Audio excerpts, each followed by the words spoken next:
नमस्कार किसान भाइयों, बहनों एवं दर्शकों, आप देखना शुरू कर चुके हैं आपका पसंदीदा कार्यक्रम पूसा समाचार। पूसा समाचार के इस अंक में मैं डॉक्टर प्रवीण उपाध्याय, वैज्ञानिक सस्य विज्ञान संभाग, एवं मैं डॉक्टर सुनीता यादव, वैज्ञानिक पर्यावरण विज्ञान, पूसा संस्थान की ओर से सभी दर्शकों का पूसा समाचार में हार्दिक स्वागत करते हैं। आज हम दर्शकों को मूली में समसामयिक क्रियाओं एवं स्वीट कॉर्न एवं बेबी कॉर्न की खेती की तकनीकी जानकारी देंगे। हमारे देश में मूली की खेती प्रायः सभी क्षेत्रों में की जाती है। सर्दियों में मूली की खेती तो होती ही है तथा कई किसान भाई खरीफ सीजन में भी मूली की खेती कर अच्छा लाभ प्राप्त करते हैं। खरीफ में मूली में अच्छी उपज लेने हेतु उन्नत किस्मों के साथ अन्य महत्वपूर्ण समसामयिक क्रियाओं के विषय में विस्तृत जानकारी दे रहे हैं पूसा संस्थान के विशेषज्ञ डॉक्टर BS तोमर। मूली एक प्रमुख जड़दार सब्जी फसल है। भारतीय कृषि अनुसंधान संस्थान द्वारा मूली में अनेकों किस्मों का विकास किया गया है। पूसा चेतकी और पूसा मृदुला, ये दो ऐसी किस्में हैं जो बहुत व्यापक रूप से अपनाई जा सकती हैं। पूसा चेतकी एक कम समय में तैयार होने वाली किस्म है और इसके पत्ते एक समान रूप से हरे और बिना कटे हुए होते हैं और इसके पत्तों का इस्तेमाल भाजी के रूप में किया जा सकता है। यह किस्म 35 से 40 दिन में बिजाई के बाद तैयार हो जाती है और इसकी जो जड़ें होती हैं वो 25 से 30 सेंटीमीटर लंबी स्टम्पी होती हैं। खाने में बहुत स्वादिष्ट होती हैं। दूसरी जो किस्म है हमारी वो है पूसा मृदुला। आप देखते हैं कि मूली हमेशा लंबे आकार की होती हैं, लेकिन मूली की यह किस्म गोल आकार की लाल रंग लिए होती है और ये बहुत ही कम समय में तैयार हो जाती हैं।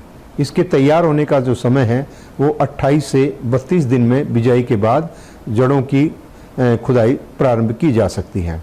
जो शहरी क्षेत्रों में किचन गार्डनिंग में रुचि रखने वाले लोग हैं उनके लिए बहुत ही अच्छी किस्म है। पूसा चेतकी की बिजाई किसान भाई 15 जुलाई से आरंभ करके 15 सितंबर तक इसकी बिजाई अपने खेतों में कर सकते हैं। मृदुला को किसान भाई 20 अगस्त से शुरू करके उसको जो है नवंबर के मध्य तक लगाया जा सकता है। मूली, जैसा कि आप जानते हैं, ये जड़दार फसल है और इसके बढ़वार के लिए बलुई दोमट या दोमट किस्म की मिट्टी अच्छी मानी जाती है। अगर किसान भाई इसको लगाना चाहते हैं तो मेड़ों के ऊपर इनकी बिजाई करनी है और बुआई करने से पहले बीज को उपचारित करना आवश्यक होता है, क्योंकि अगेती बुआई की मूली में या सरसों में अक्सर बरगड़ा एक कीड़ा होता है जिसका प्रकोप होता है, जो पत्तियों के ऊपर रस चूसकर सफ़ेद सफ़ेद धब्बे बना देता है। इससे बचने के लिए आवश्यक है कि बीज को बुआई के साथ से पहले गाउचो या कॉन्फिडोर से उपचारित किया जा सकता है और उसके लिए बीज की दवा की जो मात्रा है वो 4 से 5 मिलीलीटर दवाई प्रति किलोग्राम बीज के दर से इसमें मिलाई जा सकती है। और ऐसे खेतों में बुआई करनी है जिसमें जल भराव की स्थिति ना आती हो, जल निकास की व्यवस्था हो, तो इसमें मेड़ों के ऊपर बिजाई करनी। मेड़ से मेड़ की जो दूरी है वो 50 से 60 सेंटीमीटर रखी जा सकती है। अगर आप ट्रैक्टर के माध्यम से मेड़ बनाते हैं तो 60 सेंटीमीटर की दूरी पे या 75 सेंटीमीटर की दूरी पे यांत्रिक तरीके से मेड़ों का निर्माण किया जा सकता है और उस पर बिजाई हाथ से एक एक बीज को हम मेड़ की चोटी के ऊपर बुआने की सिफारिश करते हैं और पौधे से पौधे की दूरी 8 से 10 सेंटीमीटर रखने की सिफारिश करते हैं। बुआई करने के बाद किसान भाई अपने तुरंत बाद उसमें पेंडामेथिलीन नामक हमारा एक खरपतवार नाशी है जिसकी संस्तुति हम करते हैं, उसमें 3 से 4 मिलीलीटर दवाई प्रति लीटर पानी के हिसाब से घोल बना करके इस्तेमाल किया जा सकता है। 20 किलोग्राम सल्फर प्रति हेक्टेयर की दर से बुआई के समय या मिट्टी चमनाने के समय इन फसलों में दिया जा सकता है। अगर निकालने में देरी आप करते हैं तो उससे जड़ों में स्पंजी टिश्यू के निर्माण होने की संभावना रहती है। इसलिए ये जरूरी होता है कि आप 35 दिन से 40 दिन के बीच में आपको जड़ों को निकालना है पूसा चेतकी के केस में, और पूसा मृदुला के केस में 32 से या 34 दिन के अंदर आपको निकालना है।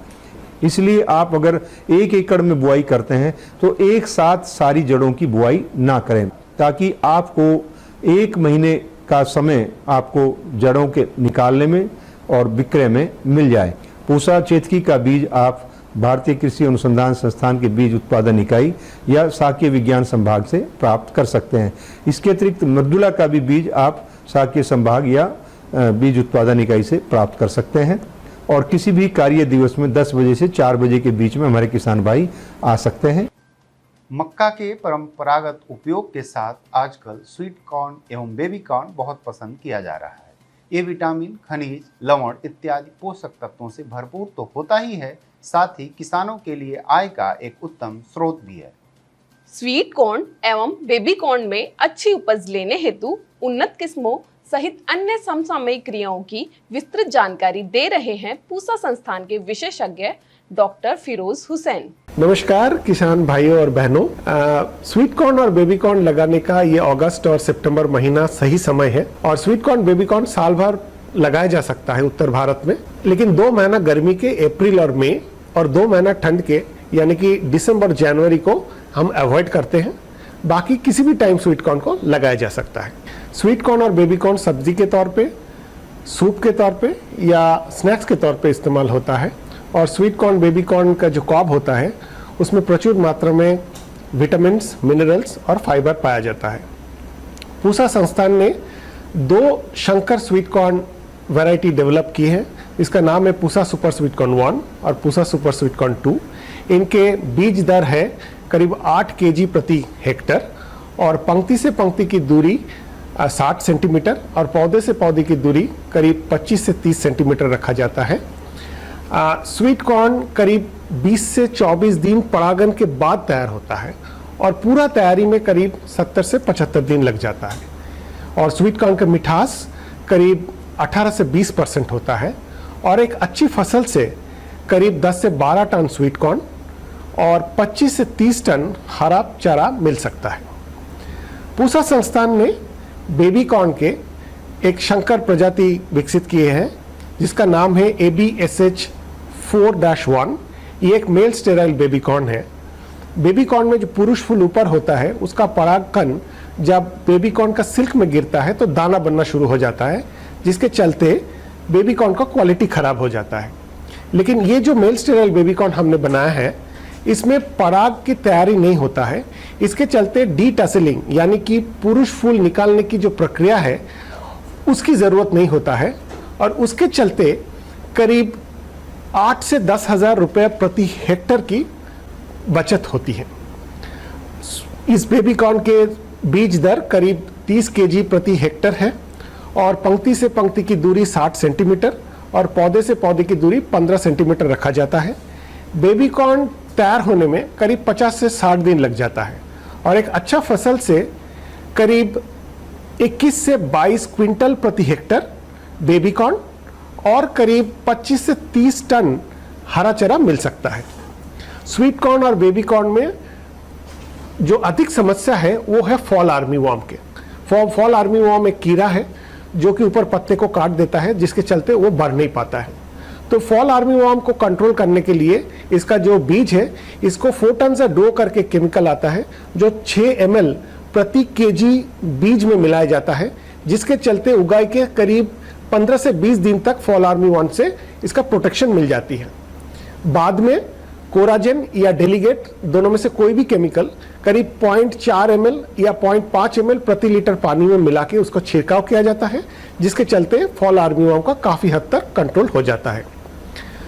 बोथ बेबी कॉर्न और स्वीट कॉर्न एक लाभदायक फसल है और प्रति हेक्टर करीब 70,000 से 80,000 रुपए की लाभ हमारे किसान बंधुओं को मिल सकता है। पूसा समाचार में अब समय है पूसा व्हाट्सएप सलाह सेगमेंट का, जिसमें हम आपके खेती किसानी से जुड़े प्रश्नों का समाधान बताएंगे।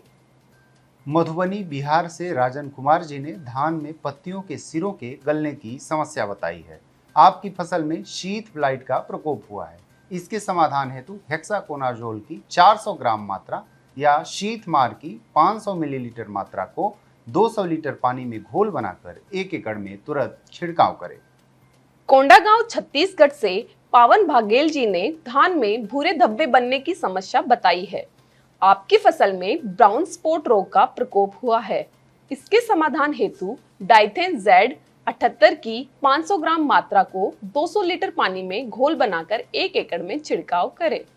विदिशा मध्य प्रदेश से अनिल मीना जी ने धान में रोग की समस्या बताई है। आपकी फसल में बैक्टीरियल ब्लाइट का प्रकोप हुआ है। इसके समाधान हेतु कॉपर ऑक्सीक्लोराइड की 500 ग्राम मात्रा को 200 लीटर पानी में घोल बनाकर 1 एकड़ में छिड़काव करें।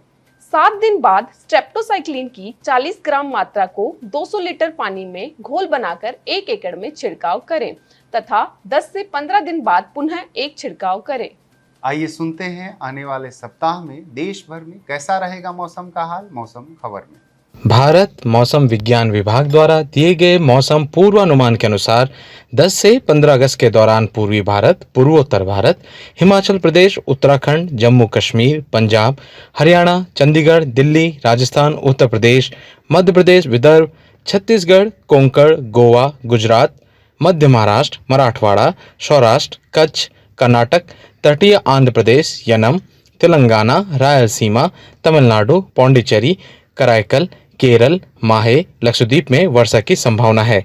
16 से 18 अगस्त के दौरान दक्षिण पश्चिम राजस्थान, आंतरिक महाराष्ट्र, तटीय और उत्तरी आंतरिक कर्नाटक में छिटपुट वर्षा की संभावना है। प्रिय किसान भाइयों बहनों एवं दर्शकों, आशा करते हैं पूसा समाचार का यह अंक भी आपकी खेती किसानी से जुड़ी समस्याओं के समाधान में जरूर सहायक होगा। हमारे संस्थान और कार्यक्रमों से जुड़े रहने के लिए आप सभी से अनुरोध है कि हमारे संस्थान के चैनल को आप जरूर सब्सक्राइब करें। आप हमसे व्हाट्सएप के माध्यम से भी जुड़ सकते हैं और अपने प्रश्नों का जवाब ले सकते हैं। हमारा व्हाट्सएप नंबर है 9560297502। आप सभी दर्शकों से निवेदन है कि ज्यादा से ज्यादा संख्या में हमारे संस्थान के चैनल को सब्सक्राइब करें और पूसा समाचार के हर अंक का लाभ उठाएं। हमारे फेसबुक पेज और ट्विटर हैंडल को भी जरूर फॉलो करें। कृषि की दिशा में यदि लाने हो नवाचार तो देखते रहिए हमारा साप्ताहिक कार्यक्रम पूसा समाचार। कुछ नए विषयों पर नई जानकारी लेकर हम फिर हाजिर होंगे अगले शनिवार। तब तक के लिए दीजिए इजाजत। नमस्कार।